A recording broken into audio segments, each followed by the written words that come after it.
Most men's morning routine already adds a ton of stress before they've even gone 30 minutes into their day, right? However, the morning routine that I came up with after lots of trial and error and research has actually managed to triple my focus at the very minimum, right? It could even be a lot more than that. It feels sometimes like it's 5x, 10x. It's amazing.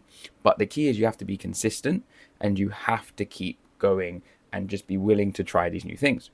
So the reason I came up with this is because when I first got into corporate, I was doing crazy things, right? I was asleep pretty late and I was getting up pretty early. I was averaging maybe about 5.5 hours of sleep. Then I'd get up at about 5:30, grab some quick food, lot of carbs, and straight to the gym. In the gym in about 45 minutes. Work out for 45 minutes, hop on a train, go straight to the office, work in the office all day, come all the way home, sleep, repeat again. Now, I'm high stress, right?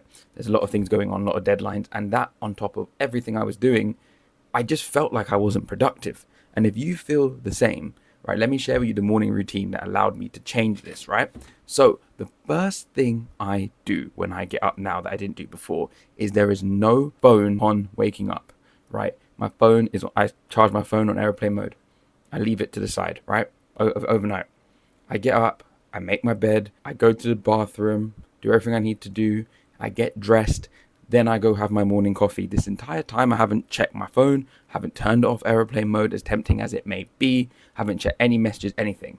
And, the gratitude, so grateful for the day, and then, allows you to do is your brain doesn't need a big burst of cortisol first thing in the morning. The body already does that naturally, right? It does a nice burst of cortisol naturally. You don't want to add to that. You don't want to be stressed first thing in the morning. How you start your morning is how you spend the rest of your day. You need to be calm. You need to let your body wake up. You can only check your phone after you've done all those things. After you had your morning coffee, then you can check your phone, right? And by this point, you've had at least half an hour, 45 minutes of just peace and quiet. And your brain's already going to be focused on screens throughout the entire day. So you don't need this extra stress, right? Now, the next thing I do is I am active, right? If it's a gym day, when I got dressed for the gym and I went in the gym and I worked out, right? If it's a rest day, maybe go for a walk. Whatever it may be, you're up and you're gone. You're outside, you got sunlight. Because what happens is when your eyes and your body gets natural sunlight in the morning, even if it's cloudy, right? Even if it's the worst day imaginable, it just helps set your circadian rhythm and it will help your body produce more energy throughout the day.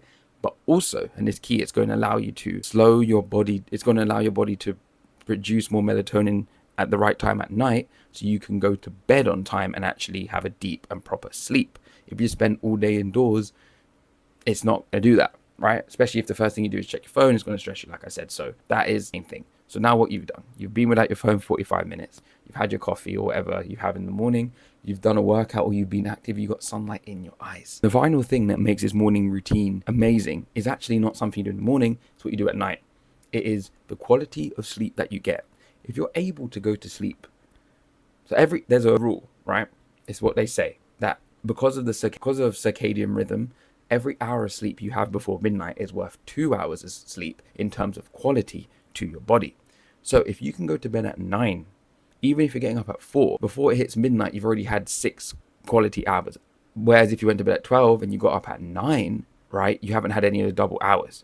So you can sleep less and still get the higher quality because it's not only about duration, it's about quality. Ideally, you want to maximize both, but listen, in the corporate world, when you've got responsibilities as a high-performing man like you are, you're not going to be able to do this all of the time. So this is the realistic way that you do this. You've been struggling to get a morning routine in place to maximize your productivity in the office, maximize the amount of energy you have to spend with your family, and just improve your overall quality of life so you can continue being the high performance man that you are. Then I've opened up a couple slots in my calendar down below. Jump in, book it in. What we'll do is we'll chat about where you are now, where you want to get to, and put together a plan specifically for you and your situation. But apart from that, I hope you found this video helpful.